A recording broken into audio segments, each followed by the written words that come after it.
Well, hello again. Welcome again to another episode of Down to Earth but Heavenly Minded. And I hope you're enjoying as I go through all these articles by these different Christian men who were truly gifted by God in teaching. And today we're going to continue on in our uh, reading of all these papers on the Gospel of Matthew by Daniel C. Snaddon. I have a couple more uh, series to go through, and then we'll be done with Daniel Snaddon's writings.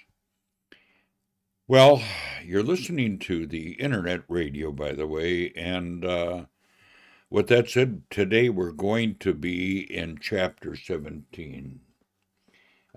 With that said, let's go. The Gospel of Matthew, Matthew 17, by Daniel C. Snaddon. During the time the Lord and his 3 favored disciples were on the Mount of Glory, the rest of the group were having their problems in the valley. They had miserably failed in a healing mission. The distraught father was waiting for the Savior. Kneeling before him, he asked the Savior to have mercy on his son.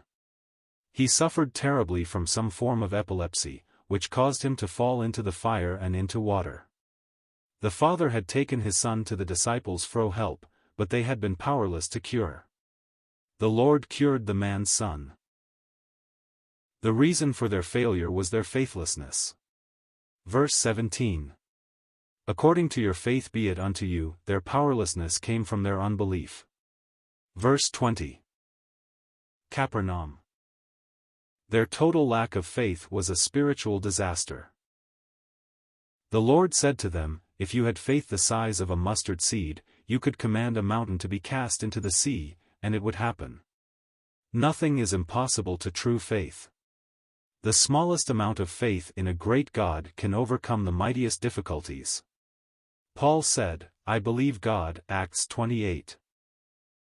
The Lord said that this form of satanic power will only yield to the twin forces of prayer and fasting. Crucifying of the self-life. The words of Jesus would imply that the exercise of these 2 forces in faith would ensure spiritual victory at any time. Prayer, that is the hand upon God. Fasting, that is the hand on self. Prayer brings God in, fasting puts self out. Prayer lays hold on divine resources, fasting cancels human resources. I take it that the Lord was not speaking of denying oneself of certain foods, but rather referring to the denial of selfish desires and lusts in every form. Divine power banishes all need for human strength. Consider at this time the Lord's stinging censure of their faithlessness and the accompanying powerlessness. Exercised believing faith is mentioned 5 times in Matthew as related to miracles of a centurion Syrophoenician woman. 4 times the Lord rebukes those who were fearful and displayed little or no faith. Into which of the categories do you come?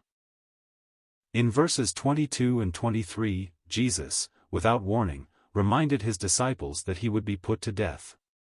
This is the 2nd time he forewarned his disciples of him impending death. Notice in both instances he reminded them that he would rise again. They were exceedingly sorry when they heard this prediction and evidently missed the resurrection promise. Verse 24 to 27 The miracle of the tribute money from the fish. When the Lord and his disciples arrived in Capernaum, the tax collectors asked Peter if his teacher paid temple tax. Explain, Peter answered in the affirmative. When Peter came home, Jesus spoke to him first. Quote verse 25. In those days a ruler taxed his subjects and strangers for the support of his kingdom and family. Today our method of taxation is different. So Peter answered correctly when he said, strangers, verse 26. Jesus then pointed out that the sons are free. Verse 26. The point Jesus was making was that the temple was God's house.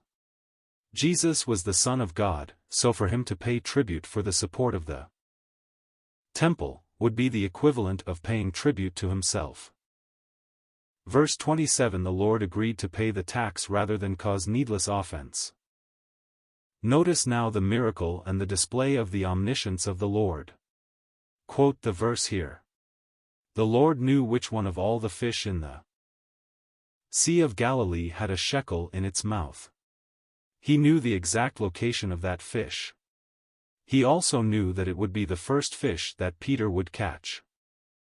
The first fish Peter caught had a shekel in its mouth, sufficient to pay the tax for Jesus and Peter.